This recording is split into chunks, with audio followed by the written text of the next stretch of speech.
अल्लाह की रहमत से मैंने इन 12 दिनों के अंदर, 15 दिनों के तकरीबन 12-15 दिनों में मैंने 5 मुल्कों का सफ़र किया, 2 बर्रे आज़म का सफ़र किया। मैं अल्हम्दुलिल्लाह पहले जर्मनी पहुंचा। जो सोशल मीडिया पे फॉलो करते हैं वो देखें कि जर्मनी की सड़कों पर फ्रैंकफर्ट के करीब एक इलाका है ऑफनबाग, वहां पर जुलूस मिलाद हुआ। Very next day I was in Spain, Barcelona, एक अजीम व शान इज्तिमाई मिलाद हुआ। उसके अगले दिन अल्हम्दुलिल्लाह में इटली के शहर बोलोनिया में थे और हजारों की तादाद में आशिकान रसूल सड़कों पर थे, हाथों में परचम थे और मेरे आका अलैहिस्सलाम की आमद की खुशी मनाई जा रही थी। From all the way from Europe मैं फिर तंजानिया पहुंचा। तंजानिया के शहर दारुस्सलाम में अल्हम्दुलिल्लाह अजीम व शान इज्तिमाई मिलाद। और फिर जो 12वीं शब थी, अल्लाह ने मुझे इस बार मौका मोम्बासा कीनिया में दिया।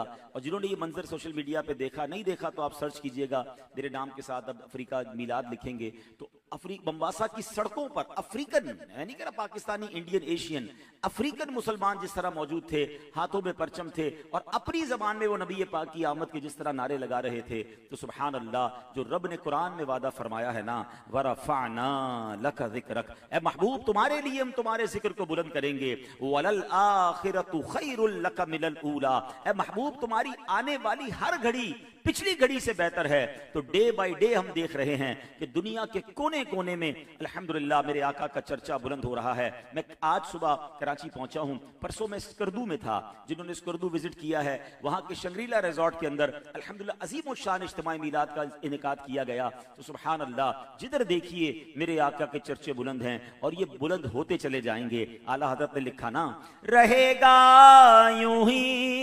उनका चर्चा रहेगा, रहेगा यूं ही उनका चर्चा रहेगा, पड़े खाक हो जाए जल जाने वाले, पड़े खाक हो जाए जल जाने वाले। जब भी आप ये काम करेंगे ना, मिलाद का इज्तिमा करेंगे, नबी पाक की शान में बात करेंगे, तो कुछ लोग बाज़ औक़ात रुकावट डालते हैं, तो घबराना नहीं है। हाँ, हम नबी पाक के चर्चे को बुलंद करते चले जाएंगे और ये नसीब वालों का हिस्सा है। तो फिर एक बार मुबारकबाद कि जिन्होंने ये इंतजाम किया, पिछले साल से बड़ा किया और इंशाल्लाह नियत कर लें अब हर साल इंशाल्लाह हम रहे ना रहें, ये एक ऐसी रीत हो कि हर रबीउल अव्वल में इंशाल्लाह हमारे इस क्लब में इंशाल्लाह नबी पाक की ये महफिल चलती रहे। और जिन्होंने इसकी बुनियाद डाली है, सुभान अल्लाह, हम सब ने दुनिया से जाना है, मगर ये इंशाल्लाह इनके लिए अल्लाह ने चाहा तो सदका जारिया का बाइस बनेगा। दुरूद पाक पढ़ने के बेशुमार फजाइल व बरक़ात हैं।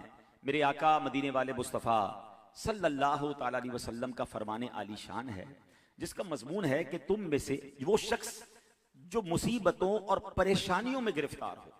अब अगर मैं, मेरे जितने इस्लामी भाई मुझे यहाँ सुन रहे हैं, मेरी बहनें पर्दे में सुन रही हैं और जो लाइव इस वक्त सोशल मीडिया पे देखा जा रहा है, हो सकता है दुनिया के मुख्तलिफ मकामात में लोग हमें सुन रहे हों, अगर मैं आप सबसे पूछूं कि बताइए कितनी प्रॉब्लम्स हैं, कितनी टेंशन्स हैं, तो सबके साथ कुछ ना कुछ, कोई ना कोई इशू चल रहा होता है। अब मैं आपको वजीफा वो देने जा रहा हूं जो नबी पाक अलैहिस्सलाम ने अता फरमाया। फरमाया तुम में से जो शख्स मुसीबतों और परेशानियों में हो, उसे चाहिए कि मुझ पर कसरत से दुरूद पाक पढ़े, कि दुरूद पाक मुसीबतों और परेशानियों को ले जाता है। It means if you want to release your tension, if you want to, you know, आप चाहते हैं कि आपके बर्डन रिलीज हो जाए, आपकी क्लैमिटीज और प्रॉब्लम्स दूर हो जाएं, तो दुरूद पाक कसरत से पढ़ना है। शायर ने कहा ना, दुखों ने तुमको जो घेरा हो तो दुरूद पढ़ो, दुखों ने तुमको जो घेरा हो तो दुरूद पढ़ो, जो हाजिरी की तमन्ना हो तो दुरूद पढ़ो। तो बस दुरूद पाक को अपना विर्द बना लीजिए। और बाज दुरूद पाक तो बड़े मुख्तसर है ना, अस्सलातु वस्सलामु अलैका या रसूलल्लाह, वेरी शॉर्ट, सल्लल्लाहु तआला अला मुहम्मद सल्लल्लाहु अलैहि वसल्लम, बहुत शॉर्ट दुरूद पाक, 2 सेकंड, एक दुरूद पाक 2 सेकंड में हो जाता है। अच्छा, 100 दुरूद पाक पढ़ें, you require 200 seconds, it means approximately 3 to 4 minutes में आप 100 बार दुरूद पाक पढ़ लेते हैं। और इन 4 मिनट में आपको मिलता क्या है? सरकार दो आलम अलैहिस्सलाम फरमाते हैं, जो 100 बार दुरूद पाक पढ़ ले, उसकी पेशानी पर, यानी दोनों आंखों के दरमियान, ये लिख दिया जाता है, ये बंदा निफाक और दोजक की आग से बरी है और बरोज़े क़यामत उसे शहीदों के साथ उठाया जाए। With in 4 minutes. 4 मिनट तो यूं निकलते हैं सोशल मीडिया पे, एक रील देखी, दूसरी देखी, तीसरी देखी, 4 के आधा मिनट, आधा घंटा निकल जाता है। 90 सेकंड की रील, 2 मिनट की, 4 मिनट की। अच्छा, ये रील्स बाज़ औक़ात गुनाह हमें दे रही होती है, म्यूजिक, बेपर्दगी या फजूल टाइम ज़ाया हो रहा है, मगर क्या रोज 100 बार और खुशनसीब हैं जो 200 बार, 500 बार, 1000 बार दुरूद पाक पढ़ें। अल्लाह करे मेरा कोई भाई या मेरी कोई बहन, इस्लामी भाई इस्लामी बहन को ये तोहफा ले जाएं और अल्लाह करे आज मिलाद के इज्तिमा की बरकत से नियत कर लें, 1000 बार दुरूद पाक जो रोज पढ़ता है, सरकार दो आलम अलैहिस्सलाम फरमाते हैं वो मरेगा नहीं जब तक वो जन्नत में अपना घर ना देख ले।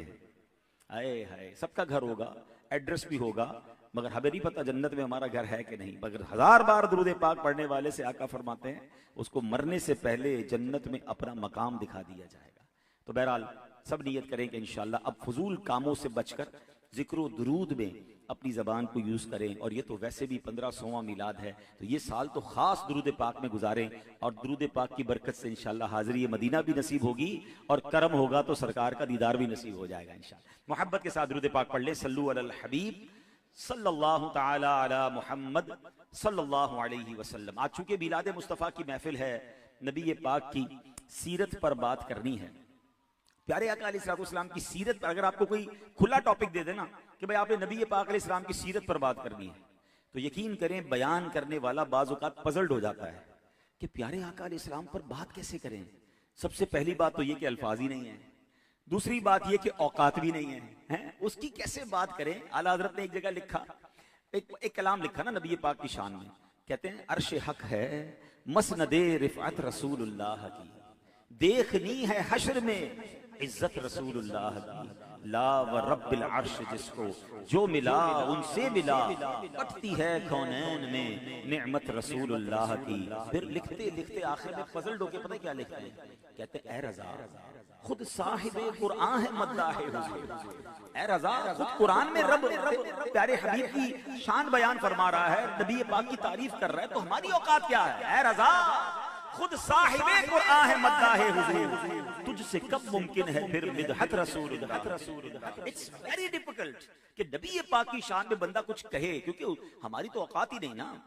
अल्लामा इकबाल शायर मशरिक ने भी कलम उठाया ना, कभी कहते लौह भी तू कलम भी तू तेरा वजूद अल किताब, गुम्बदे आबगीन रंग तेरे मुहीत में हबाब, आलमे आबो खाक में तेरे ज़हूर से फरोग, ज़र्रे रेग को दिया तूने तुलुए आफताब, शौकते संजरो सलीम तेरे जलाल की नमूद, फिक्रे जुनेदो फक्रे जुनेदो बायजीद, तेरा जमाल बेनिकाब शौक अगर तेरा ना हो, मेरी नमाज का इमाम मेरा क़याम भी हिजाब, मेरा सुजूद भी हिजाब, तेरी निगाहे नाज से दोनों मुराद पा गए, अकले गयाबो जुस्तजू इश्के हुजूर इस्तराब। आगे लिखते हैं कि मोहम्मद से वफा तूने तो हम तेरे हैं, ये जहां चीज है क्या लौहो कलम तेरे हैं। तो ये शान मेरे आका अलैहिस्सलाम की है। नबी पाक अलैहिस्सलाम के बहुत सारे कमालात में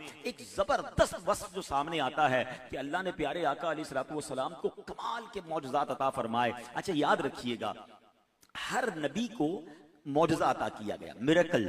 अच्छा ये मौजज़ा हक की दलील पेश करने के लिए होता था। लोग मानते नहीं थे कि आप वो अल्लाह के नबी हैं, तो वो फिर ऐसा मौजज़ा दिखाते थे कि उसके बाद वो ईमान ले आते। जिनके नसीब में ईमान होता था तो हर नबी को मौजज़ात मिले, ठीक है ना। लेकिन नबी पाक वो हैं कि जिनको तमाम अंबिया को जितने मौजज़ात मिले, द टोटल ऑफ ऑल अंबिया किराम, वो सारे के सारे नबी पाक को अता फरमा दिए गए। अच्छा सिर्फ यही नहीं, कुछ एक्सक्लूसिव जिसको खसाई से कुबरा कहा जाता है, जो किसी नबी को नहीं दिया, वो भी नबी पाक अलैहिस्सलाम को अता फरमाया। और उलमा ने बड़ी डिबेट की है कि प्यारे आका अलैहिस्सलाम के जो मौजज़ात हैं वो नॉर्मल है नबी पाक के लिए। ये सूरज को वापस पलटा देना, ये चांद को 2 टुकड़े कर देना, ये लकड़ी को हाथ लगा के तलवार बना देना, ये जनाब खारी कुएं में कुल्ली करके कुएं को मीठा कर देना, ये यकीनन बड़े मौजज़ात हैं। मगर जो स्टेटस ऑफ रसूल पाक अलैहिस्सलाम है ना, उसके मुकाबले में ये नॉर्मल सी बात है। उलमा कहते हैं 2 मौजज़े हैं जो बताते हैं कि अल्लाह के नबी की शान क्या है, अल्लाह की बारगाह में मकाम क्या है। और वो 2 मौजज़े कौन से हैं? फरमाया उसमें पहला मौजज़ा जो है वो मेराज का मौजज़ा है, जो अल्लाह करीम ने अपना दीदार अपने हबीब अलैहिस्सलाम को करवाया, क्योंकि दुनिया में किसी ने अल्लाह को नहीं देखा था। नबी पाक अलैहिस्सलाम को रब ने अपने पास बुलाकर अपना दीदार करवाया। अब जरा गौर कीजिए ना, हजरत मूसा कलीमुल्लाह हैं, अल्लाह अकबर। कलीम कौन होता है? जो बात करता है। आपके साथ भी ऐसा होता होगा कि जिससे बात करें और उसकी इज्जत भी हो, प्यार भी हो, तो बंदा चाहता है उसको देखूं तो सही, अभी तक देखा नहीं है। अब तो खैर बटन दबाते ही वीडियो कॉल हो जाती है, मगर आज से 5-7 साल पहले तो ऐसा नहीं था। बरसों बात होती थी मगर मुलाकात नहीं होती थी, लेकिन जी चाहता था देखे तो सही। अब हजरत मूसा को अल्लाह ने कलाम का शरफ दिया, आप बात करते थे अल्लाह से, ही वाज कलीमुल्लाह। लेकिन एक बार अल्लाह से अर्ज किया, मौला मुझे देखना है, अल्लाह मैं तेरा दीदार करना चाहता हूं, रब्बी अरीनी, अल्लाह मैं देखना चाहता हूं। इरशाद क्या होता है, लन तरानी, ऐ मूसा तुम मुझे नहीं देख सकोगे। अब अल्लाह करीम ने अपने नूर की एक तजल्ली कोहे तूर के करीब नाजिल फरमाई। आज भी अगर आप इजिप्ट में जाएं और कोहे तूर पे जाएं तो वहां जबले तजल्ली मौजूद है। जब वो तजल्ली, वो नूर आता है, तशरीफ फरमा होता है, वो पहाड़, वो रॉक रेजा रेजा हो जाता है। हजरत मूसा जो है वो बेहोश हो जाते हैं, वो तजल्ली की ताब नहीं लाते। Try to understand the difference between कलीमुल्लाह एंड हबीबुल्लाह। कलीमुल्लाह रिक्वेस्ट कर रहे हैं मौला देखना है, और वहां से इनकार हो रहा है। जब नूर की तजल्ली होती है हजरत मूसा बेहोश हो जाते हैं, और जब हबीबुल्लाह की बारी आती है तो जिब्रील अमीन को भेजा जाता है, ए हबीब, ए जिब्रील जाओ और मेरे हबीब को मेरे पास ले आओ। वहां रिक्वेस्ट पर डिनायल है, और यहां फरिश्तों के सरदार को भेजा जा रहा है। प्रोटोकॉल देखें, सवारी कौन सी भेजी जा रही है, जन्नत की सवारी बुराक भेजी जा रही है, और नबी पाक रब की बारगाह में जाते हैं और अल्लाह का दीदार भी करते हैं, अल्लाह से गुफ्तगू भी फरमाते हैं। सलातो सलाम में ये शेर तो कई बार सुना होगा, मगर आज जरा समझिएगा क्या खूबसूरत शेर है। किस्से तूर व मिराज समझे कोई। Try to understand the difference between तूर एंड मेराज। तूर किसका था, हजरत मूसा का वाकया है। मेराज किसका है, हमारे आका अलैहिस्सलाम का। किस्से तूर व मेराज समझे कोई, फर्क मतलूब व तालिब का देखे कोई। कोई तालिब होता है और कोई मतलूब होता है, कोई चाहता है मिल जाए और कोई देने के लिए तैयार होता है। फर्क मतलूब व तालिब का देखे कोई बेहोश जलवों में गुम है कोई। किसको देखा ये मूसा से पूछे कोई, आंख वालों की हिम्मत पे लाखों सलाम। मेराज पर बहुत बात हो सकती है, वो इंशाल्लाह कभी आप मेराज का इज्तिमा करेंगे तो उसमें आपको वाकया पूरा सुनाएंगे। मेरा टॉपिक कुछ और है। हाँ, अब दूसरा मौजज़ा वो क्या है, जो नबी पाक अलैहिस्सलाम की शान बयान करता है, और वो मौजज़ा सबसे बड़ा मौजज़ा है। हाँ, द बिगेस्ट मिरेकल। और बड़े मजे की बात बताऊं, हजारों मौजज़ात मेरे आका अलैहिस्सलाम के हैं। हम सुनते हैं, आज भी झूमते हैं। हम उस जमाने में तो थे नहीं ना, हमने चांद 2 टुकड़े होते नहीं देखा, हमने सूरज को पलटते नहीं देखा है, हमने हजरत कतादा की आंख वापस लगते नहीं देखी, हजरत अकाशा के लकड़ी को तलवार बनते नहीं देखा। मगर आज जिस मौजज़े की मैं बात करने जा रहा हूं, that is a biggest miracle, वो हमारे दरमियान आज भी मौजूद है। We can experience this miracle right now. जी हाँ, वो हमारे दरमियान है, और मजे की बात है वो सबसे बड़ा मौजज़ा, और वो मौजज़ा है कुरान मजीद। हाँ, कुरान कैसा मौजज़ा है कि जब कुरान को नाजिल करने की बारी आई ना, तो अल्लाह खुद कुरान में फरमाता है कि इस कुरान को किसी पहाड़ पर नाजिल करते तो वो पहाड़ रेजा रेजा हो जाता। इट मींस दुनिया में कोई पहाड़ भी कुरान का बोझ नहीं उठा सकता था। और पहाड़ कितने बड़े बड़े हैं, मैं तो चूंकि कल आया हूं, हम जब जहाज में थे तो नांगा पर्वत हमारे ऐसा लग रहा था बराबर में। हम 28,000 फीट की बुलंदी पे फ्लाई कर रहे हैं, 30,000 की फीट पर, और पहाड़ हमारे साथ है। K2 पहाड़ हमने देखा, जो दुनिया का सेकंड पहाड़ है। मैं सोचता रहा मेरे रब की शान कैसी है कि जहाज 30,000 फीट की बुलंदी पर है, और जमीन से लेकर 28,000 की बुलंदी तक पहाड़ मौजूद है। 25,000 फीट की बुलंदी पर वो कैसा पहाड़ है। मगर शान और कुरान की आप हैबत देखें कि कुरान खुद कहता है कि अगर हम इस कुरान को किसी पहाड़ पर नाजिल करते तो वो पहाड़ रेजा रेजा हो जाता। It means there was no place, कहां कुरान नाजिल करते। आए हाय, अल्लाह ने सीना मुस्तफा को, कल्ब मुस्तफा सल्लल्लाहु अलैहि वसल्लम को ताकत बख्शी, उरूज बख्शा, शक के सदर हुआ। जब ये गारे हिरा में कुरान के नुजूल का सिलसिला हुआ था ना, उससे पहले नबी पाक के सीना अक़दस को खोला गया। आज साइंस की लोग बड़ी बात करते हैं कि जनाब साइंस ने बड़ी तरक्की कर ली है, और जनाब ओपन हार्ट सर्जरी होती है। सुनो, 1450 साल पहले नबी पाक के सीना अक़दस को खोला गया, नूर दाखिल किया गया, फिर सीना अक़दस को बंद किया गया। There was no any stitching. प्यारे आका के सीने पे कोई निशान नहीं था, ऑपरेशन का कोई दर्द भी नहीं था, मगर दिल में नूर दाखिल करके वो ताकत अता की गई कि फिर कुरान के नुजूल का सिलसिला हुआ। सीना मुस्तफा पर ये कुरान नाजिल होना, ये नबी पाक का भी मौजज़ा। और खुद कुरान कमाल की किताब कैसी है, जिसकी हिफाजत का इंतजाम रब ने खुद किया है। दुनिया की कोई किताब ऐसी नहीं है जो इतने लाखों सीनों में महफूज हो। अरे 5-6 साल का बच्चा होता है, मेमनी बोलने वाला, पंजाबी बोलने वाला, जनाब पश्तो बोलने वाला, अफ्रीकी जबान बोलने वाला, अरबी समझ नहीं आती मगर कुरान पूरा याद हो जाता है। एक किताब बताएं दुनिया में ऐसी, पूरा कुरान। ये कुरान के कमालात हम विटनेस कर रहे हैं अपनी आंखों से। बहुत सारे एजाज वो हैं जो हमें नजर नहीं आते, मगर ये बातें लॉजिकली हमारे सामने हैं। मैं एक और सवाल करता हूं, अच्छा कारी मिल जाए, रमजानों में भी ऐसा होता होगा, कभी फजर की नमाज में भी ऐसा होता होगा कि अच्छे बेहतरीन इमाम साहब हों और शानदार तिलावत करें, हमें समझ ना आए कि क्या तिलावत हो रही है, फिर भी आंखों से आंसू निकलना शुरू हो जाते हैं। कैसे? कुरान दिल को इंपैक्ट करता है, कुरान कनेक्ट करता है दिल से। ये आप अपनी आंखों से देख रहे हैं अल्लाह के कलाम का कमाल। तीसरा कमाल, आपकी कोई भी फेवरेट बुक हो, यहां भी हो सकता है लाइब्रेरी होगी, आपके घर में भी कुछ लोगों की होती है। अगर आपकी जो सबसे फेवरेट बुक है, मैं आपसे पूछूं कितनी बार पढ़ी है, तो आप कहेंगे 2 बार पढ़ी है। बहुत फेवरेट है, 3 बार पढ़ी। अब दोबारा पढ़ें, आप कहेंगे कितना पढ़ूं भाई, 3 बार पढ़ ली, लाइब्रेरी में रखी हुई है। 3-4 बार के बाद किताब पढ़ी नहीं जाती, बोरिंग फील होती है, बेशक वो फेवरेट क्यों ना हो। कुरान का कमाल यह है, 1000 बार पढ़ें कुरान बोर नहीं होने देता। हर बार कुरान लुत्फ देता है, हर बार कुरान का मजा आता है। ये क्या है? अरे आंखों से देखो ना, ये कैसा मौजज़ा है। कोई किताब लाओ ऐसी। 1450 साल हो गए, ना जबर का फर्क है, ना जेर का फर्क है, ना पेश का फर्क है। किताबें तब्दील हो गई मगर कुरान तब्दील नहीं हुआ, न होगा, क्योंकि अल्लाह ने कुरान करीम की हिफाजत का खुद वादा फरमाया है। मगर आज मैं एक सवाल करना चाहता हूं। कराची क्लब में जो इस्लामी भाई आए हैं, इस्लामी बहन, बहुत अच्छे बड़े बिजनेसमैन मुझे नजर आ रहे हैं, डिफरेंट फील्ड के लोग नजर आ रहे हैं। आपने बहुत सारी चीजें पढ़ी होंगी, सीखी होंगी। ये कुरान तो हमारे पास है ना, क्या कुरान से हमारी दोस्ती है? क्या कुरान हम पढ़ते हैं? क्या कुरान को समझ रहे हैं, अंडरस्टैंड कर रहे हैं कि क्या क्या उसमें मैसेजेस मौजूद हैं? हदीस पाक का मजमून है, वो दिल वीरान है जिसमें कुछ कुरान नहीं है। हमारे कई कई दिन गुजर जाते हैं, हम कुरान नहीं पढ़ते हैं। खुदारा ऐसा ना करे। ये अल्लाह का पैगाम है हम सबके लिए। आजकल कम्युनिकेशन का दौर है, always we are available for every messages. हम हर मैसेज को चेक करते हैं, या किसी दोस्त का है, रिश्तेदार का है, बॉस का है, बिजनेसमैन का है।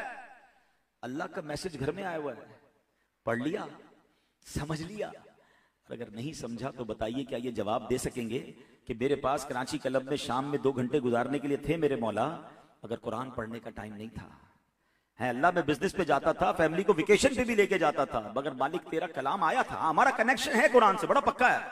वो पता क्या है, घर में कुरान खानी हो तो कुरान बच्चों को बुलाएंगे, क्योंकि नया घर लिया है ना, जरा बरकत हो जाए। नई दुकान, नई फैक्ट्री, फौरन कुरान खानी कराएंगे। फिर एक अच्छा सा जुलदान में कुरान लेके रख भी देंगे। बच्ची की शादी के वक्त कुरान सर पे रख के रुखसत करेंगे। ये कनेक्शन हम सबके हैं। क्या कुरान सिर्फ इसीलिए है? अच्छा, फिर इसमें भी जो दिल दुखता है ना, किसी के घर में कुरान खानी हो ना, ये फैक्ट्री पे या दुकान पे, तो बच्चे कुरान पढ़ रहे होंगे और जिसके घर पे कुरान खानी वो नहीं पढ़ रहा होगा, दोस्तों के साथ बैठे चाय पी रहा होगा। इतना दूरी कुरान से यार। दिन रात हमारे असलाफ कुरान पढ़ते थे। साहबा इकराम जब बैठते थे, हमारी भी कचेरियां लगती है ना चाय पीने पे दोस्तों में, तो साहबा बैठ के पता क्या कहते हैं, चलो ना कुछ कुरान सुनाओ ना। एक साहबी कुरान सुनाते, फिर दूसरे सुनाते, फिर तीसरे अल्लाह की बातें। यू नो व्हाट इज कलामुल्लाह? है कलामुल्लाह है क्या? मौला अली से पूछो, शेर खुदा से पूछो, रदी अल्लाह तआला। मौला अली कहते हैं, जब मेरा जी चाहता है अल्लाह मुझसे बात करे। हाय हाय, कैसा जुमला, कैसा है, अल्लाह मुझसे बात करे। हाँ, आपसे भी रब बात फरमाता है जब आप चाहें। जब मेरा जी चाहता है अल्लाह मुझसे बात करे, मैं कुरान पढ़ने लग जाता हूं। कलामुल्लाह है ना, जब आप पढ़ते इट मींस अल्लाह आपसे बात कर रहा है। और फरमाते जब मेरा जी चाहता है मैं अल्लाह से बात करूं, मैं दुआ करने लग जाता हूं। Look at the two-way conversation. You don't need any secretary, any translator, any appointment. कुछ नहीं चाहिए अल्लाह से बात करने के लिए। अल्लाह की बातें सुननी है, कुरान पढ़ो, और अल्लाह से बात करनी है तो दुआ करो, नमाज पढ़ो। ये डायरेक्ट कनेक्शन है। बट सबके लिए बात करने के लिए टाइम है मेरे पास, अल्लाह से बात करने के लिए टाइम नहीं है। अच्छा, हम नॉर्मली पता क्या करते हैं, इस्लामी बहनें भी पर्दे में सुन रही हैं, हम अपने प्रॉब्लम शेयर करते हैं ना, बैठेंगे ना साथ, मेरे खास तौर पर बदारे मेमण बैठाएंगे तो पा कहते वैसे भी बदे गाली करनी हो जी, ठीक है ना। तो जब भी बैठेंगे, यार फैमिली में ये प्रॉब्लम है, तो घर में ये प्रॉब्लम है, तो कारोबार मार्केट ये डाउन है, तो फला ये मसला है, प्रॉब्लम शेयरिंग हो रही है। जिससे शेयर कर रहे हैं वो ठीक कर सकता है? बताओ ना। किसी बीमारी का दोस्त को बताया, वो ठीक कर देगा? मार्केट डाउन है, इसको बताया तो कंटेनर आपका ये खरीद लेगा? है डॉलर नीचे चला गया है तो क्या ये बढ़ा दे? कुछ भी नहीं करेगा, बस शेयरिंग, बस खामाखाई की शेयरिंग है। अच्छा, बता उसको रहे हो जो कर कुछ नहीं सकता, उससे क्यों बात नहीं करते जो सारी मुश्किलें हल फरमाता है? अच्छा वो फरमाता भी है बात करो मुझसे, मांगो। कुरान में उसने फरमाया उदऊनी अस्तजिब लकुम, तुम मांगो मैं तुम्हें अता करूंगा, दुआ करो मैं तुम्हें अता करूंगा। सबको बताने का टाइम है, रब से बात करने का टाइम नहीं है। प्लीज मेरे प्यारे इस्लामी भाइयों, अगर आज मिलाद के इज्तिमा में आए हैं ना, तो एक नियत करके जाना है कि रोज कुछ ना कुछ कुरान पढ़ेंगे। बेशक 2 आयतें पढ़ें, 3 आयतें पढ़ें, तर्जमा भी पढ़ें, तफसीर भी पढ़ें, अंडरस्टैंड करें। अल्हम्दुलिल्लाह दावत इस्लामी ने ये चीजें बड़ी आसान कर दी हैं। अब तो हमने ऑडियो जारी कर दी है, कुरान पाक की तिलावत, तर्जमा और तफसीर अवेलेबल। 3 आयत रोज की सुन लें, 2 आयतें सुन लें, गाड़ी ड्राइव कर लें सुन रहे हैं, वॉक कर रहे हैं, बैठे हुए थोड़ा टाइम मिला सुन लें, कुरान से दोस्ती करें। जो आप इंशाल्लाह, जो मैंने ये ऑडियो एप्लीकेशन की बात की है, मैं आपकी इंतजामिया को दे दूंगा, वो आप तमाम मेंबरान तक इंशाल्लाह व्हाट्सएप कर देंगे। आप कम से कम सुनना तो शुरू करें। कुछ लोग बहाना करते हैं यार पढ़ने में सुस्ती होती है, पढ़ना सही नहीं आता, चलो सुनने वाले तो बनो ना, दूर तो ना रहे कुरान से। सबके पास मोबाइल फोन है, इस्लामी बहनों के पास भी होगा। हम रोजाना मोबाइल फोन में कितनी बार ऑप्शन ऑन करते हैं ना, सॉफ्टवेयर ऑन करते रहते हैं। हो सकता है अभी भी किसी ने ऑन किया होगा, थोड़ी थोड़ी देर बाद याद आता है चेक तो करूं। इतना हम इसके साथ फंस गए हैं कि हमें चैन नहीं आता। मगर जब मैं और आप कब्र में जाएंगे ना, ये तमाम सॉफ्टवेयर ऑफलाइन हो जाएंगे। हो सकता है कोई दोस्त कहे भी यार वो दोस्त 2 दिन से ऑनलाइन नहीं हुआ, यार हर वक्त ऑनलाइन होता है, 2 दिन से ऑनलाइन नहीं हुआ, चेक तो करो। फेसबुक पे पोस्ट भी कोई नहीं लगाई है, व्हाट्सएप पे भी ऑनलाइन 2 डेज अगो आ रहा है। और जब मालूमात करेंगे तो पता चलेगा बंदा ही ऑफलाइन हो गया है। हम मर जाएंगे तो सॉफ्टवेयर तो बंद हो जाएंगे ना। मगर मैं जिस सॉफ्टवेयर की आज बात करने आया हूं वो कब्र में भी ऑनलाइन होगा। और ये मैं नहीं कह रहा, सरकार दो आलम अलैहिस्सलाम फरमाते हैं, जिसका मजमून है कि कुरान पाक की एक सूरत है 30 आयतों वाली है, जो रोजाना रात को उसे पढ़ ले, ये सूरत कब्र के अजाब से उसे बचाएगी। और वो कौन सी है? सूरह मुल्क 29वें पारे की। 7 मिनट लगते हैं मुश्किल से, 5 to 6 मिनट यू रिक्वायर्ड। और आप रोज पढ़ेंगे याद भी हो जाएगी। उसका टाइम नहीं है, सोते वक्त घंटों मोबाइल, बाज़ औक़ात जो सोने का टाइम है वो भी निकल जाता है। नींदें कम हो गई है लोगों की मोबाइल की वजह से, हैं सारी रात बैठे हुए मोबाइल के साथ। 7 मिनट 6 मिनट देके सूरह मुल्क पढ़ लो ना भाई, ये कब्र में बचा लेगी आप। प्लीज आज आए हैं ना मीलाद के इज्तिमा में, तो मेरे आका ने जो हमें उम्मत को ये अजीम तोहफा दिया है, कुरान मजीद फुरकान हमीद, इससे दोस्ती करके जाइए। अच्छा, फिर मैंने क्या कहा कि कुरान से कनेक्टिविटी है, मगर क्या है? चूमना है, खत्म कुरान करवाना है। मैं नहीं कहता मत करें, मगर कुरान को डीपली देखें भी तो सही ना, इसमें खजाने कैसे आए हैं। अब मैं आपके सामने कुरान का एक वाकया बयान करता हूं। मैं सिर्फ ये 2-3 आयतें बयान करने आया हूं, और इससे आपने पहली बात तो ये रियलाइज करनी है कि अगर 2-3 आयतों में इतना कुछ है तो पूरे कुरान में कितना कुछ होगा। ठीक है ना? अब ये वाकया क्या है जरा सुनिएगा। कुरान पाक का पारा 29 है, सूरह कलम है, और आयत नंबर 17 से 19, 2 आयत है। अल्लाह फरमाता है, बल्कि 3 आयत है। बिस्मिल्लाहिर्रहमानिर्रहीम। इन्ना बलौनाहुम कमा बलौना अस्हाबल जन्नह इज़ अक़समु लयस्रिमुन्नहा मुस्बिहीन वला यस्तथनून फताफ़ अलैहा ताइफुम मिर रब्बिका वहुम नाइमून। That's it.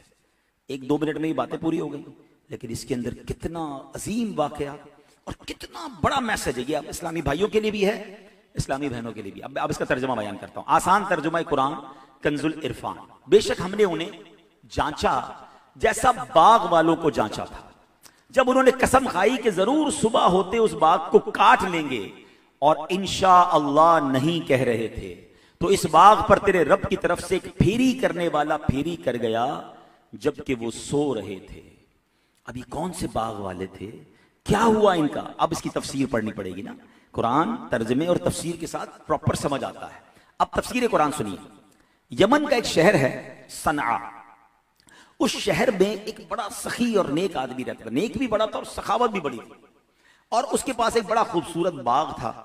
उसकी आदत यह थी कि जब बाग के अंदर खुद ब खुद फल गिरते थे ना, आपने देखा होगा जब फल लग जाते तो ऑटोमेटिकली भी गिरते हैं, तो उसका उसूल यह था कि जो फल दरख्त से गिर गया वो गरीबों का है, वो गरीबों में बांट देता।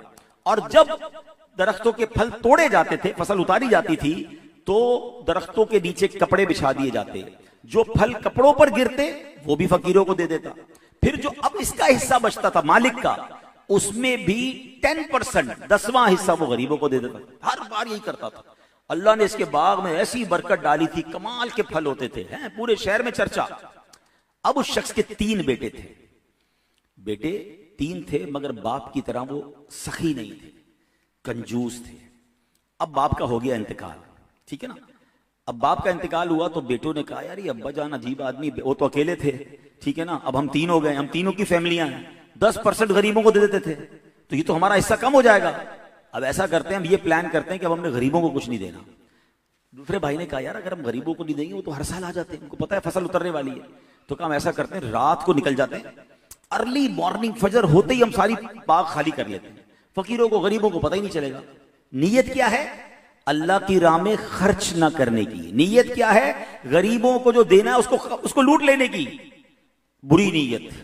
अब क्या हुआ, कुरान क्या कहता है कि अब जब अगले दिन ये पहुंचे, अच्छा इन्होंने कुरान ने क्या कहा, इज़ अक़समू ला यसरिमुन्नहा मुस्बिहीन, जब उन्होंने कसम खाई कि जरूर सुबह होते ही उस बाग को काट लेंगे। अब जब सुबह बिल्कुल अर्ली मॉर्निंग निकले अंधेरे में, और जब वहां पहुंचे तो जब वहां देखा तो उनको कोई बाग ही ना मिले। बाग किधर गया? तो कोई बाग ही नहीं है, दरख्त खत्म, जला हुआ बाग, एक फल नहीं, पूरा बाग उजाड़।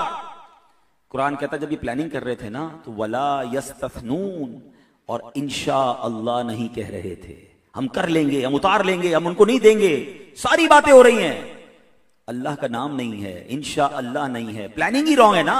फिर हुआ क्या, जब वहां पहुंचे तो क्या हुआ कि जब बाग में पहुंचे तो कहते हैं इन्ना लदालून, बेशक हम जरूर रास्ता भटक गए, ये हमारा बाग नहीं है, ये तो बिल्कुल उजाड़ है। लेकिन जब थोड़ी देर बाद आसपास के बाग देखे ना तो रियलाइज हुआ यही हमारा बाग है, हाँ हाँ यही हमारा सब कुछ है, तो खत्म हो गया है। अब उन भाइयों ने क्या कहा, बल नहनु महरूमून, बल्कि हम महरूम हो गए, वो बाग खत्म हो गया जिससे नीयत ये थी कि किसी गरीब को नहीं देना है, उनको देना ही नहीं है, सुबह सुबह जाकर उससे सब चीजें उतार लेनी है। कुरान का वाकया है। शायर लिखते हैं ना, किसी को सोचो ने कब सराहा, वही हुआ जो खुदा ने चाहा, किसी को सोचो ने कब सराहा, वही हुआ जो खुदा ने चाहा, जो इख्तियारे बशर पे पहरे बिठा रहा है, वही खुदा है। कोई तो है, बल्कि वही तो है जो निजाम हस्ती चला रहा है, मेरा खुदा है। प्लान उनका अलग था और अल्लाह की कुदरत ने अलग मंजर उन्हें दिखा दिया। ऐ मेरे प्यारे इस्लामी भाइयों, पर्दे में रहकर सुनने वाली इस्लामी बहनों, ओनली इन 3 आयात हमने ये वाकया तो सुना, अब सिर्फ इसका मैसेज लेके जाना है। अब में उसके तहत हमें सबक क्या मिलता है? पहली बात क्या सीखने को मिल रही है, अल्लाह अकबर, हम कुछ भी प्लानिंग कर लें, हम कुछ भी इरादे कर लें, होना वही है जो रब ने चाहना है। अल्लाह कुरान में फरमाता है, वमा तशाऊन इल्ला अन यशा अल्लाहु रब्बुल आलमीन, और तुम कुछ नहीं चाह सकते मगर ये कि अल्लाह चाहे जो सारे जहानों का रब है। मेरे इरादे और मेरी प्लानिंग कुछ भी हो, हमेशा अपनी प्लानिंग में याद रखा करें कि मैं अल्लाह प्लानिंग कर रहा हूं, कामयाबी तूने देनी है इंशाअल्लाह। ए अल्लाह तूने चाहा तो ये होगा। बंदा ये ना कहे कि जनाब मैंने सब सेट कर लिया है, सब कुछ मेरा ऑन प्लान है, कुछ फर्क नहीं आएगा। नहीं जनाब, हमने चलते चलते चीजों को खराब होते देखा है। हजरत इमाम जाफर सादिक कमाल की बात कहते हैं रदी अल्लाह तआला अन्हु, फरमाते अपने इरादों के टूटने से मैंने अपने रब को पहचाना है। इरादा पक्का, प्लानिंग फिक्स, फ्लाइट ओके, आगे मीटिंग डन। एक मौका आता है फ्लाइट कैंसिल हो जाती है, सारी मीटिंग गई है, मौसम खराब, सारा मामला गड़बड़, अचानक बारिश आई, सारी तकरीब खत्म। इरादा कैसा कैसा था, हैं? बड़ी बड़ी दावतें प्लान थी, मगर जब बारिश और सैलाब आया तो सब कुछ यानी आपके मेरे इख्तियार में कुछ नहीं है। पहले ये मानो, हैं? जबान से नहीं, दिल से। इमाम आजम अबू हनीफा से रहमतुल्लाहि तआला अलैह कुछ लोगों ने सवाल किया कि खुदा के वजूद की दलील दीजिए, अल्लाह है इसकी दलील दीजिए। इमाम आजम ने कमाल जवाब दिया। आप फरमाते आदमी चाहता है मेरे घर बेटा पैदा हो और बेटी पैदा हो जाती है, तो इसका मतलब क्या हुआ? मैं तो चाह रहा हूं ना, मगर हो वही रहा है जो कोई और चाह रहा है। फरमाया जिसकी मर्जी इस दुनिया पर नाफिज है वही खुदा है। ये अल्लाह की जो वजूद की दलील है ना। अगर मेरे ही हाथ में सब कुछ हो, नहीं जनाब, हमें हिलाया जाता है, हमें शेक किया जाता है, बार बार एहसास दिलाया जाता है कि मैं कुछ नहीं हूं, कोई है जो मेरा मालिक है और उसी की मर्जी नाफिज है। अल्लाह अकबर। अभी पिछले दिनों की बात है, एक इस्लामी मुल्क का सरबराह था, वो कहा करता था मलिकुल इरादा, मैं मर्जी का बादशाह हूं। अल्लाह अकबर। मुसलमान था, इसलिए हम दुआ करते हैं अल्लाह उसकी बख्शिश फरमाए। बेचारे को फेफड़ों का कैंसर हुआ, ऐन जवानी के आलम में ही दुनिया से चला गया। किधर गया मलिकुल इरादा? बड़ी बातें नहीं करनी है, मैं ये हूं, मैंने ये किया है, सब मेरा है, मेरा कुछ नहीं है। जो कुछ दिया है मेरे रब ने दिया है। कभी अपने माल पर, ओहदे पर, अपनी शोहरत पर, अपनी इज्जत पर इतराइएगा मत। हर जुमले में आजिज़ी होनी चाहिए कि मेरी औकात नहीं, अल्लाह ने इतना दिया है। ए अल्लाह, इसको सलामत भी तूने रखना है। ए अल्लाह, संभालना भी तूने है, मैंने किया है, मेरे फैसले। अरे जनाब, मैं कारोबार मुझे आता है, मैंने राइट टाइम पे डिसीजन लिया तो मैं यहां पहुंच गया। ये बातें मत किया करो। हमने सेकंडों के अंदर, जी हां, सेकंडों के अंदर ज़कात देने वालों को ज़कात लेने वाला बनते देखा है। दूर क्यों जाते? अभी सैलाब को देखे ना, रात सोए थे लोग, मालदार थे, सुबह उठे तो घर, जानवर, जमीनें सब खत्म। पीर बाबा बुनेर का वीडियो देखा आपने, जो थोड़े दिनों पहले खैबर पख्तूनख्वा में जो सैलाब आया था? कुरान पाक में अल्लाह करीम ने सूरह कारिया में फरमाया कि कुरान कहता है कयामत जब होगी ना, वतकूनुल जिबालु कल इहनिल मनफूश, फरमाया उस दिन पहाड़ रुई के गालों की तरह उड़ेंगे। इमेजिनेशन नहीं होती थी ना, पहाड़ कैसे उड़ेंगे और इस तरह जनाब, कभी इधर कभी उधर। अगर आप बुनेर की उस सैलाब की वीडियो देख लेना, यानी वो पत्थर कि जो टनों वजनी क्रेन से नहीं हिलते, वो पानी में इस तरह स्पीड से बहते हुए आए, बम की तरह, और उन्होंने पूरी पूरी इमारतें, बस्तियां खत्म करके रख दी। चंद सेकंड के बाद, मुझे किसी ने बताया 30-40 सेकंड लगे, उसके बाद वो जगह अपनी जगह पर बाकी नहीं थी। जब ये पानी उतर गया ना, हम तो चूंकि FGRF दावत इस्लामी का शोबा वेलफेयर का काम करता है, हमारी टीम वहां पहुंची तो वहां की टीम ने कहा, हम नॉर्मली जाते हैं कि पानी निकालने के लिए कश्तियां लेकर जाएं या पानी सक करें और उसके लिए मशीनें लेके जाएं। कहते पानी नाम की कोई चीज नहीं है, हमें पानी नहीं चाहिए, हमारे तमाम घर, तमाम जगहों पर पत्थर भरे हुए हैं, और ऐसे पत्थर हैं जो क्रेनों से भी हटाना मुश्किल है। ये कैसे आ गए? वतकूनुल जिबालु कल इहनिल मनफूश, अल्लाह ने झलक दिखाई है। मेरा रब चाहे तो ये पहाड़ भी रुई के गाले बनकर उड़ना शुरू हो जाए। खुदा के वास्ते तकब्बुर करना, ये कर्रो फर, ये जाहो जलाल, ये अपने मैंने ये किया, नहीं, आजिज़ी रखें। ये वाकया बता रहा है, बड़ा बाग था, हम जाके तोड़ लेंगे, किसी को नहीं देंगे।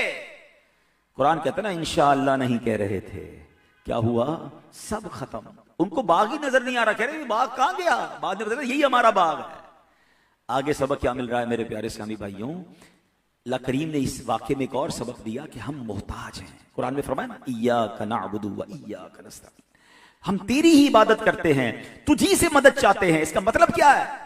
कि मैं खत्म करें, हम इस दुनिया में मालिक नहीं, मोहताज हैं। और मैं आपको मजे की, ये बात बड़ी गहरी है, आपको पिक करने में थोड़ा सा अगर तवज्जो कर लेना, जिस दिन आपने अल्लाह की बारगाह में अपने आप को मोहताज मान लिया ना, हाँ, सरेंडर कर दें अल्लाह की बारगाह, अल्लाह मैं कुछ भी नहीं, मेरे पास कुछ भी नहीं, जो दिया तूने दिया है मालिक, मेरी औकात भी नहीं, मेरी हैसियत भी नहीं। खुदा की कसम, जो रब की बारगाह में इस तरह झुकता है ना, अल्लाह उस पर लुत्फ करम के बाब खोल देता है, उस पर रहमतों की बरसात शुरू हो जाती है। बस ये रिक्वायर्ड है। हम क्या कहते हैं? यार हाथ सलामत है ना, सब कर लूंगा, पैर सलामत है ना, अब चल लूंगा, पैसे है ना, काम हो जाएगा। भूल है आपकी। लोग ये जुमला कहते हैं, ये आजकल मोटिवेशनल स्पीकर का जमाना है, हर मोटिवेशनल स्पीकर जो है वो पैसे कमाना सिखाता है, वो ख्वाब दिखाता है मिलियनर बनो, बिलियनर बनो। अरे पहले ये तो बता दो कि सब कुछ पैसा नहीं है, अरबों रुपए हो तुम्हारे पास, और रब ने नहीं चाहना तो पैसे भी तुम्हें खुशी नहीं दे सकते। अगर पैसा खुशी देता हो ना, तो कोई पैसे वाला गमगीन ना होता। हमारे पास तो लोग आते हैं ना दुआ करवाने, यकीन करें मैंने अरबोंपति लोग देखे हैं जिनके घर, गाड़ियां, वो जनाब गार्ड्स, मुलाजिमीन की रेल पेल है। उस बेचारे का दुख सुनो तो दिल चीर चिर जाता है कि यार ये सोता कैसे होगा बेचारा। पैसा सुख नहीं लाता, पैसा खुशी नहीं लाता, रब ने चाहना है तो खुशी आनी है। पहले ये मान लीजिए, हम असबाब के पीछे भाग रहे हैं। मैं आपको मिसाल देता हूं, आपने नाबीना देखा होगा, आंखें लगी होती हैं या बगैर आंखों वाला होता है? लगी भी होती है ना। नाबीना का यहां होल तो नहीं होता ना, आईज लगी भी हैं, और बाज औकात तो ऐसी आंखें लगी होती है कि बंदे को यकीन नहीं आता ये नाबीना है, बिल्कुल हमें देख रहा होता है, मगर हाथ फिराएं तो पता चलता है कि देख नहीं रहा। आंख तो लगी हुई है, तो फिर क्या हुआ? नजर क्यों नहीं आ रहा? आंख होना कमाल नहीं है, रब चाहेगा तो ये आंख देखना शुरू करेगी। ये बात समझिएगा। आंख, हम कहते हैं असबाब चाहिए, नहीं, ये मानो अगर मेरे पास हाथ है ना, ये हाथ उठ इसलिए रहा है कि रब की रिजा है, ये रब ना चाहे तो ये हाथ गिरेगा, कोई दुनिया की ताकत नहीं उठा सकेगी। लंगड़े जो बेचारे नहीं सुन सकते, क्या कान नहीं होते उनके? एयर्स इक्विपमेंट मौजूद हैं, organs are there, but there is no listening power. Why? इसका मतलब कान कुछ नहीं है। इस कान को सुनने की ताकत जब रब अता फरमाएगा, जब ये सुनेंगे। गूंगे जो होते हैं, जबान लगी हुई होती, जबान कटी हुई थोड़ी होती है। इसका मतलब जबान का कमाल नहीं, समझिए बात को। आपकी और मेरी बॉडी हमें सबक दे रही है तवक्कुल का, कि जबान का कोई कमाल नहीं है। अरे सारे गूंगों के मुंह में जबान है, मगर रब ने नहीं चाहा तो वो बोल नहीं पा रहे। अल्लाह ने मुझ पर करम किया है कि मेरी जबान गुफ्तगू कर रही है। फिर भी मैं कहूं मैंने किया है, फिर भी मैं कहूं ये मेरा कमाल है, फिर भी मैं जुल्म ज्यादती करूं, फिर भी मैं लोगों को जरा तकलीफ पहुंचाऊं और अल्लाह को नाराज करूं। खुदारा उस रब को नाराज मत करना। हां, ऐसा नहीं है कि ये जबान कयामत तक के लिए, हमारे मरते तक हमारे साथ है। हमने देखा है अचानक बीनाई चली जाती है, लोगों की समाज चली जाती है, हाथ उठता नहीं है, फालिज हो जाता है। हाँ, ये कर्रो फर जाहो जलाल, मैं खत्म कर दें, 1 मिनट नहीं लगेगा। चलता बंदा बिस्तर पर गिरता है और खड़ा नहीं होता है। अल्लाह से तौबा करते रहा करे, अल्लाह की बारगाह में आजिज़ी मोहताज मान लो अपने आप को। या अल्लाह मैं तेरा मोहताज, इय्याका नअबुदु व इय्याका नस्तईन, अल्लाह तेरा ही सब कुछ है, मेरा कुछ नहीं है। जब बंदा इस फीलिंग में आ जाता है ना, फिर किसी पर ज्यादती नहीं करता, फिर गरीब को गरीब नहीं समझता, हकीर नहीं समझता, उसको जनाब तंग नहीं करता। जब खुद भी मोहताज है तो मोहताज को क्या तंग करने लगा। अपने अंदर ये कैफियत ले आए, आप देखें आप पर करम के दरवाजे खुल जाएंगे, आपकी दुआएं कबूल होना शुरू हो जाएंगी, क्योंकि अब आप सरेंडर कर चुके हैं ना अल्लाह की बारगाह में। हम तो कहते हैं नहीं पता, ये चीज हासिल होगी तो फिर ये मिल जाएगा, वीजा मिलेगा तो ये हो जाएगा, बिल्डिंग लूंगा तो फिर ये हो जाएगा। ये प्लानिंग करें, मगर साथ अल्लाह से अर्ज करें, मौला करना तूने है, मेरा काम तो कोशिश करना है, इसमें असर तूने डालना है। जिस दिन ये फलसफा समझ आ गया ना, उस दिन जिंदगी की आप खुशी हासिल करेंगे। और अब आखिरी बात, इस वाक्य से एक और सबक क्या मिल रहा है कि बाप सखी था, बेटों को सखावत सिखाकर नहीं गया है। पैसे तो छोड़ के गया, मगर उनका ऐसा किरदार बनाकर नहीं गया। और बेटों ने क्या प्लान किया कि जो बाप नेकी करता था वो हमें नहीं करनी है।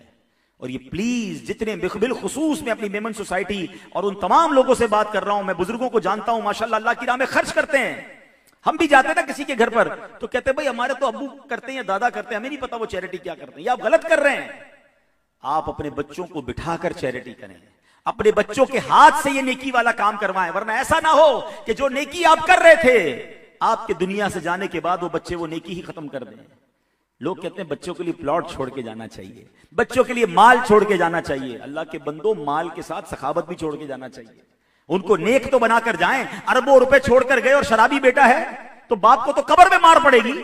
आप अरबों रुपए छोड़ के जा रहे और वो जुआरी है, आप बताओ ना, पहले नेकी सिखाएं, अल्लाह माल तो फिर भी दे देगा। सूरह बकरा पढ़े, वही ना मैंने शुरू में कहा कुरान नहीं पढ़ते। सूरह बकरा का पूरा वाकया क्या है, जो गाय वाला वाकया है, उसमें वालिद नेक था, एक बछड़ा, एक गाय का, जब छोटी गाय उसने छोड़ी थी अपने बच्चे के लिए, और कुछ नहीं छोड़ा था, मगर तरबियत शानदार की थी बेटे की। बेटा मां का फरमाबरदार था। अल्लाह ने उस छोटी गाय में बरकत क्या दी कि वो गाय सोने के वजन के मुताबिक बेची गई और वो बेटा उस जमाने का अरबोपति बन गया।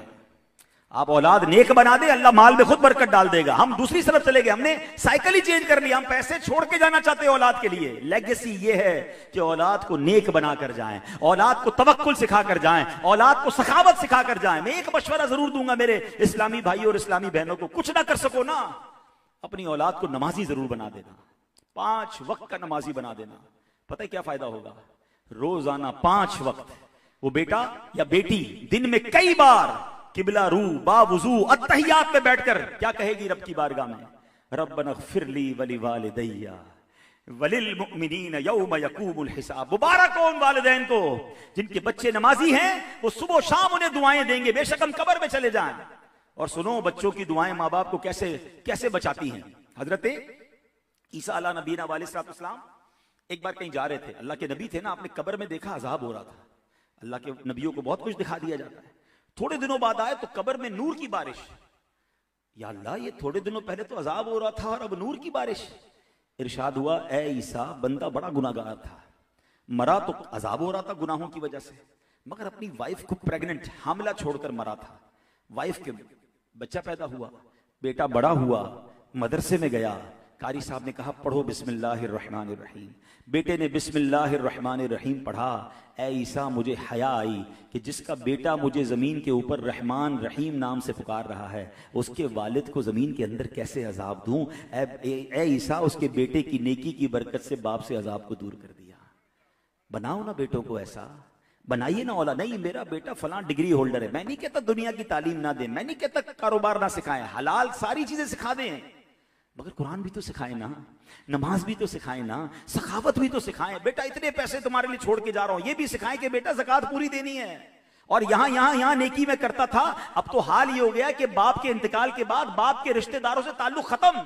बाप कि जिन रिश्तेदारों को मदद करते थे, बेटे ऐसे होते कहते अब्बू देते थे अब हम नहीं देंगे। अरे बाप अगर उनको देता था अब जारी रखे, वालिद की रूह खुश होगी। नबी पाक अलैहिस्सलाम बीबी खदीजतुल कुबरा रज़ियल्लाहु तआला अन्हा के विसाल के बाद उनकी सहेलियों को तहफ़ भिजवाया करते थे ताकि बीबी खदीजा की रूह खुश हो। अगर आपकी और मेरी माँ ने कुछ नेकी के काम शुरू किए हुए थे, उनकी कोई सहेलियां थी, उनकी कोई रिश्तेदार थी जिनको वो मदद किया करती थी, माँ के जाने के बाद वो मदद जारी रखें, माँ की रूह राजी रहेगी। वालिद के जाने के बाद वो नेकी जारी रखें, आपके वालिद की रूह राजी रहेगी। मगर ये माँ बाप का काम है ना औलाद को बताएं। अब तो प्लान ये हो गया है, बेटा फैक्ट्री देख रहा है, बाप चैरिटी देख रहा है। बेटे को पता ही नहीं ज़कात कितनी निकलती है, कैसे निकलती है, कहां खर्च करना है। अरे भाई आप गलती कर रहे हैं। अपने बेटे को बिठाकर बताएं कि बेटा हमें ज़कात इस तरह देनी होती है, बेटा कभी ज़कात में कमी मत करना, ज़कात से ज्यादा अल्लाह की राह में खर्च करना। और यहां देखो हमारे रिश्तेदार हैं, उन्हें भी देना, ये फला नेकी के काम है, ये मस्जिद, ये मदरसा, ये जो भी आप करते हैं उनको बता के जाएं, सिखा के जाएं। बड़ी दौलत किरदार है, बड़ी दौलत नहीं है।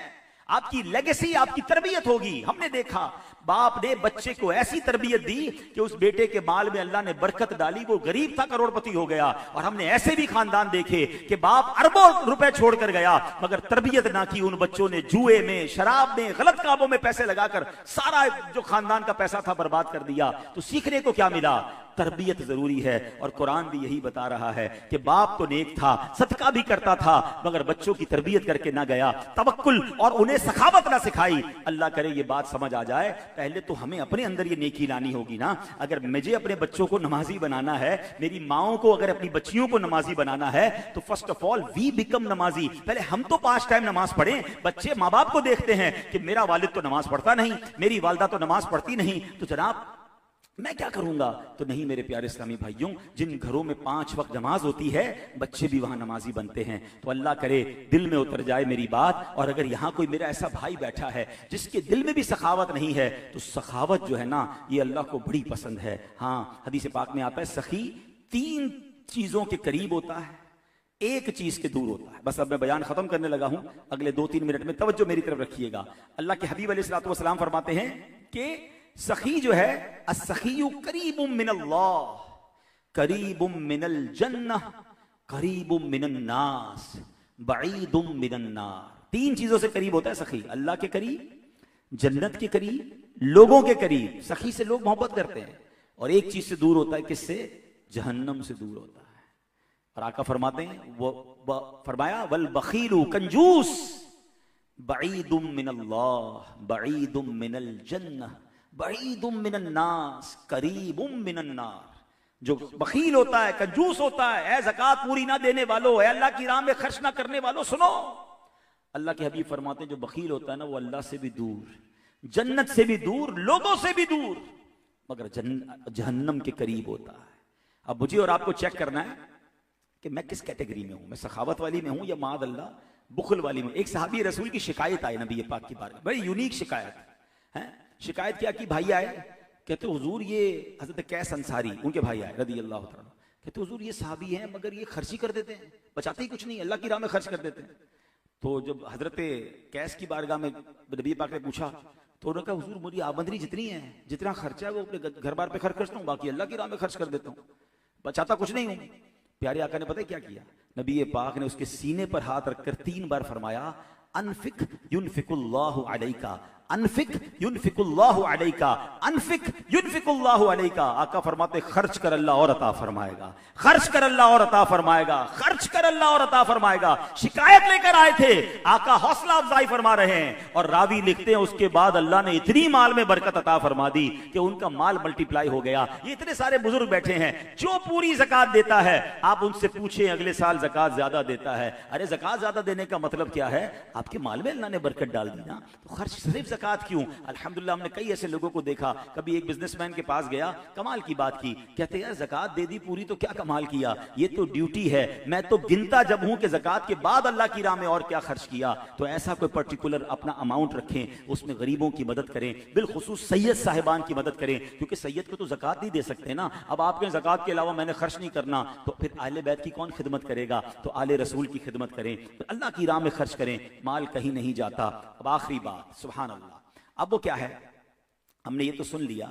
अब हजरत याहिया अलैहिस्सलाम की एक मरतबा शैतान से मुलाकात हुई। आपने फरमाया, ए इब्लीस, मुझे ये बता कि तुझे लोगों में सबसे ज्यादा मोहब्बत किससे है और सबसे ज्यादा नफरत किससे है? अच्छा, अब जरा बताइएगा कि आप किस कैटेगरी में जाना चाहते हैं? इब्लीस यानी शैतान हमसे ज्यादा मोहब्बत करे या हमसे ज्यादा नफरत करे? हैं? नफरत ना, दोस्त तो नहीं बनना ना शैतान का। हाँ, शैतान जिससे ज्यादा नफरत करे समझो वही अच्छा आदमी है ना। अब सुन लीजिए, ये दोनों सवाल का जबरदस्त जवाब है।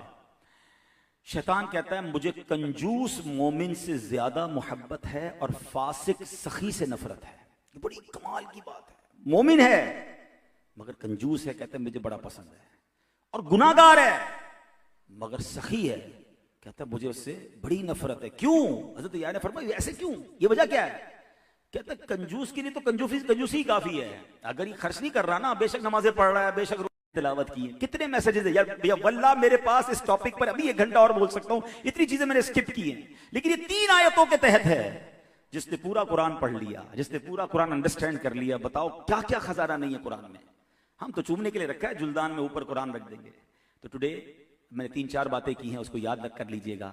खुद भी सखी बने, अपने बच्चों को भी सखी बनाएं, खुद भी अल्लाह पर भरोसा करें, अपनी औलाद को भरोसा सिखाएं। मैं कुछ भी नहीं हूं, मैं सब कुछ मेरे रब का है।